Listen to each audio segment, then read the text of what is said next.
queridos alunos. Estou aqui só para complementar algumas coisinhas do que eu falei lá no palco, porque é corrido, não dá para a gente falar tudo.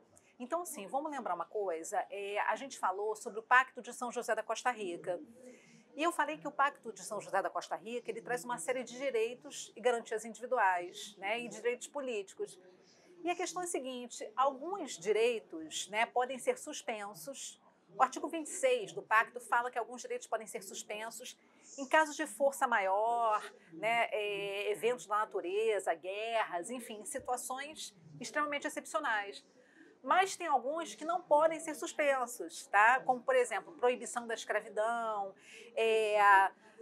direito de liberdade de religião, algumas liberdades individuais. E aqui a gente vê no artigo 26, por exemplo, princípio da legalidade, da retroatividade, direito à vida, direito à integridade física, proibição da escravidão. Então, no artigo 26, o próprio artigo 26, ele mostra para a gente quais são aqueles direitos que o pacto entendeu que nem em situações excepcionais eles podem ser suspensos, tá? Então, essa é uma dica. Outra coisa também que não deu para a gente falar é que existe, no âmbito das Américas, um tratado chamado Protocolo de São Salvador. E esse Protocolo de São Salvador, ele traz direitos sociais, econômicos e culturais, que o Pacto de São José não traz, porque ele só traz direitos individuais. Então, o Pacto de São Salvador, ele traz uma série de direitos sociais, direitos de segunda dimensão. Só que é o seguinte, caso haja alguma violação desses direitos, não há possibilidade de se utilizar aquele sistema de petição à Comissão Interamericana de Direitos Humanos. E aí o Protocolo de São Salvador só prevê a exceção em dois casos, né? Se dois tipos de direitos estiverem sendo violados, que é o direito à educação e o direito à liberdade sindical. Fora esses, não há essa possibilidade do indivíduo recorrer diretamente, peticionar diretamente à Comissão Interamericana de Direitos Humanos, né, denunciando a violação de direitos sociais. Bom, continuando aqui, tá, ainda sobre o sistema regional interamericano, é importante que a gente registre que existe uma regra, que é a regra do esgotamento dos recursos internos. O que quer dizer isso? A gente não pode sair por aí demandando a Corte Interamericana de Direitos Humanos, né? Nós não podemos, de fato, porque o caso só pode chegar na Corte por meio da comissão ou por meio de um outro Estado, tá?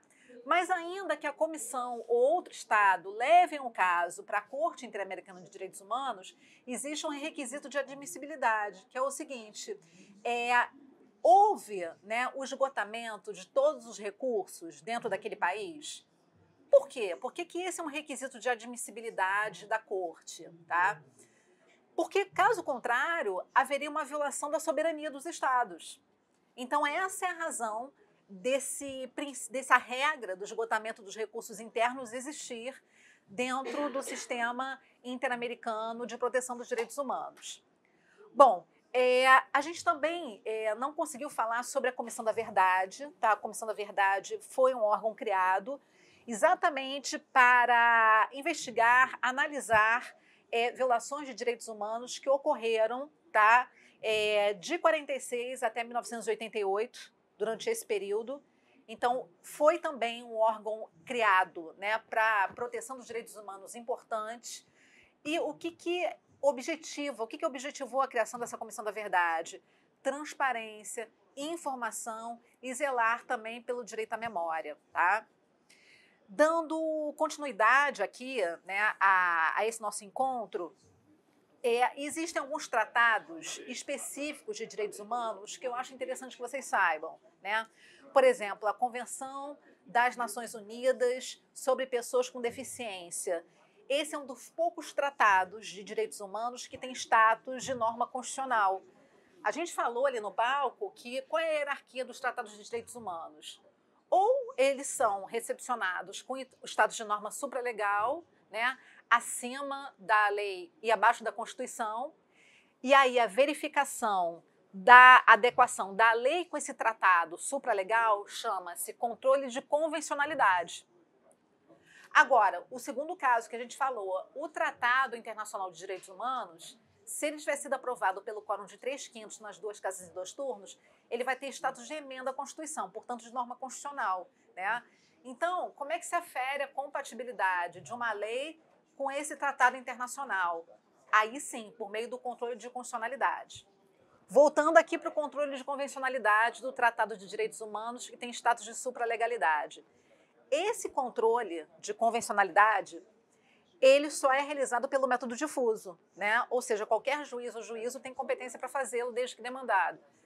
Agora, o controle de constitucionalidade, que é a verificação da adequação da lei com o tratado, né, que tem hierarquia de norma constitucional, chama-se controle de convencionalidade, ele pode ocorrer tanto pelo método difuso quanto pelo método concentrado, né, como a gente sempre estuda em direito constitucional. Mas aqui, um outro aspecto, né, que a gente não falou também, foi a questão do Conselho Nacional de Direitos Humanos. O Conselho Nacional de Direitos Humanos, ele foi um órgão criado para ser uma referência em termos de proteção dos direitos humanos, tá? Então, quando a gente pensa, né, em Conselho Nacional de Direitos Humanos, a gente pensa em 2 palavras, em 2 verbos, né? Qual é a finalidade dele? Promover e defender os direitos humanos por meio de medidas, né, preventivas, protetoras, reparadoras, e ele tem atribuição para fazer uma interlocução com outros órgãos para fazer o acompanhamento, né, dessas medidas de proteção dos direitos humanos, né, inclusive com o Poder Judiciário, com o Ministério Público, com o Poder Legislativo.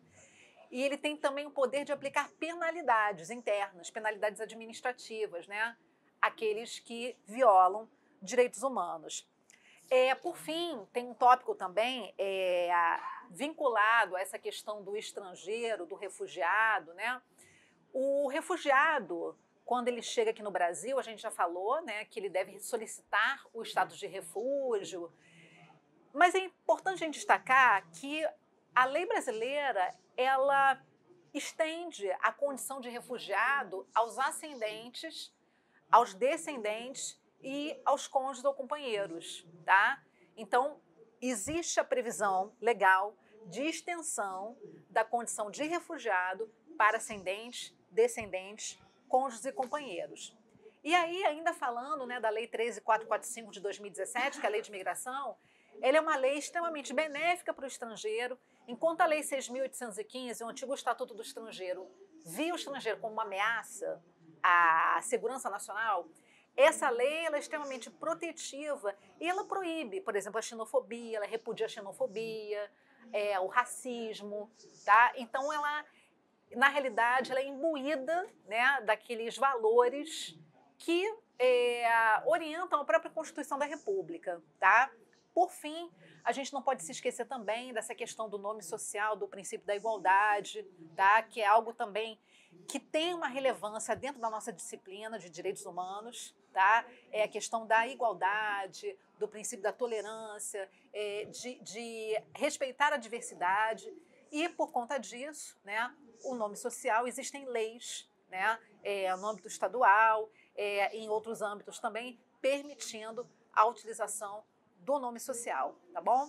E aí eu queria desejar boa sorte para vocês, sucesso, muita confiança, façam uma ótima prova, né? Essa equipe maravilhosa aqui do Curso Fora, esses meus colegas maravilhosos, todos estamos torcendo muito por vocês. Um beijo, tchau, tchau.